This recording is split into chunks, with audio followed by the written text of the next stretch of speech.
Imagine, tu te lèves le matin avec une idée simple. Aujourd'hui, je passe une bonne journée. Je reste calme. Tu prends ton petit déjeuner, tout va bien, puis tu ouvres ton téléphone. Tu scrolles. Et là, sans prévenir, ça bascule. Tu tombes sur une photo de ton ex. Ton corps se crispe, tes pensées s'emballent, tu rumines. On est d'accord que le toi calme d'il y a 2 minutes n'aurait jamais réagi comme ça. Comment c'est possible ?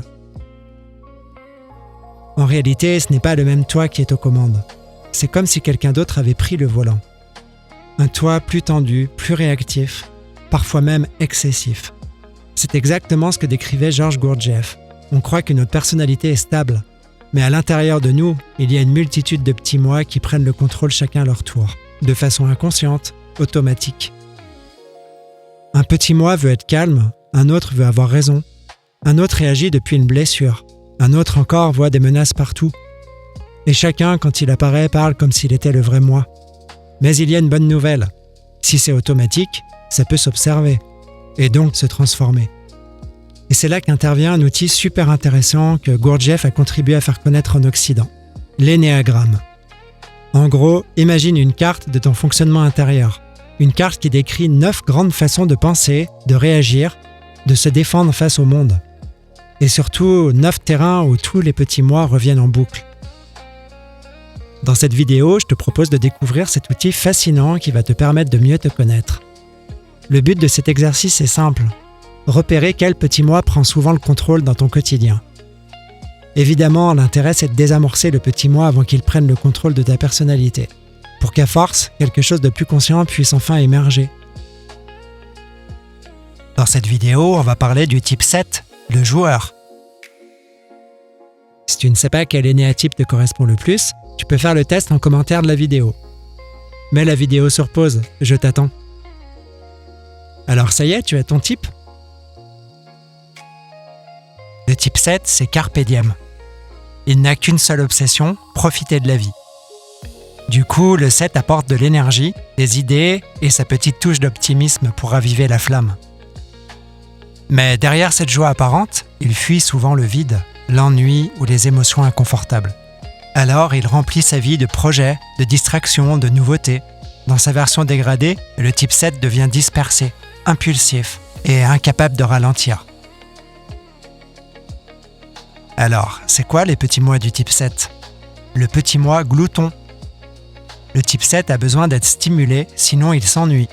Alors, il en veut toujours plus de sorties, de nouveautés, de fun, de culture. Le 7, c'est les petites bulles qui pétillent dans le champagne. Honnêtement, c'est souvent très fun. Le problème, c'est qu'il supporte très mal l'ennui, la frustration, le vide. Et surtout, il ne sait jamais s'arrêter. Alors, il remplit son agenda, son téléphone, sa tête, parfois juste pour éviter de se retrouver seul avec lui-même. Le petit moi glouton dispose d'une arme redoutable, son optimisme. Même quand il en fait clairement trop, une petite voix dans sa tête lui souffle. T'inquiète, tout va bien se passer. Dans sa version dégradée, cet optimisme insolent devient une fuite en avant. Le type 7 minimise, esquive, passe rapidement à autre chose. Genre, je suis pas en burn-out, j'ai juste besoin de partir 3 jours à Lisbonne. Le petit moi insatisfait. On l'a vu, le 7 cherche à combler le vide intérieur, avec des expériences extérieures. Alors, il consomme tout ce qui peut lui donner l'impression de se sentir vivant. Évidemment, l'effet ne dure jamais très longtemps. Une fois l'excitation passée, le vide revient. Alors, il repart chercher autre chose. Une nouvelle envie, un nouveau plaisir, une nouvelle stimulation. Et c'est là que le cercle vicieux commence. Le type 7 peut glisser vers des comportements addictifs. Boulimie, alcool, cigarettes, sexe.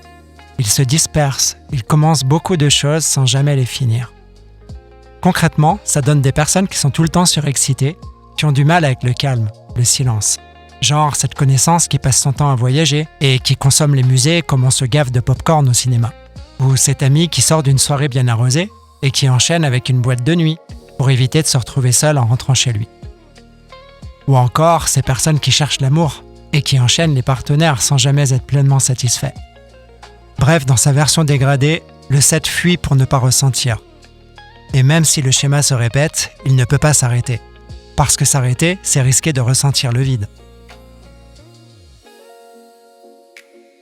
le petit moi insensible. Bien sûr, le type 7 adore être stimulé intellectuellement. Donne-lui une idée, une théorie, un concept un peu complexe sur la vie, et il peut partir loin, très loin. Cela lui permet de rester en mouvement, d'explorer. Mais c'est toujours loin de lui-même, de ses ressentis, de ses émotions, de son intimité. Bref, le type 7, il ne faut pas lui parler d'exploration intérieure. Ça devient vite inconfortable et il prend vite ses jambes à son cou. C'est un peu comme si son cerveau disait « Attention, sentiment détecté, verrou central activé ». Ceci peut d'ailleurs contaminer son rapport aux autres. Si le 7 passe une bonne soirée et que quelqu'un a le malheur de parler de sa petite galère du moment, il va l'accuser de plomber l'ambiance. Il va tout faire pour changer de sujet. En fait, comme il a du mal à accueillir l'émotion, il va minimiser la souffrance des autres. À l'excès, le 7 veut à tout prix préserver sa paix intérieure. Il va donc manquer d'empathie de façon visible et être perçu comme égocentrique, insensible, voire brutal. Voilà pour le type 7. Maintenant, la vraie question, lesquels de ces petits moi as-tu reconnu chez toi ? Parce que le but, ce n'est pas juste de comprendre. Le but, c'est de les voir arriver, de capter le moment précis où ça bascule, avant qu'ils prennent toute la place, avant qu'ils décident à ta place. Dans l'énéagramme, chaque type ne fonctionne pas seul. Il est influencé par ses deux ailes. Ce sont les énéatypes qui sont juste à côté. Si tu es de type 7, tu es donc influencé par le 6 et le 8. Il y a aussi les mouvements internes. Sous pression, le type 7 peut basculer vers le type 1. Il laisse place à quelque chose de beaucoup plus rigide. Il devient exigeant, contrôlant, intrusif. À l'inverse, quand il évolue bien, il se rapproche du 5. Il est ancré dans le présent et n'a plus peur du vide. Il ralentit, observe, écoute. Tu vois, l'énéagramme nous donne une photographie étonnante de la nature humaine.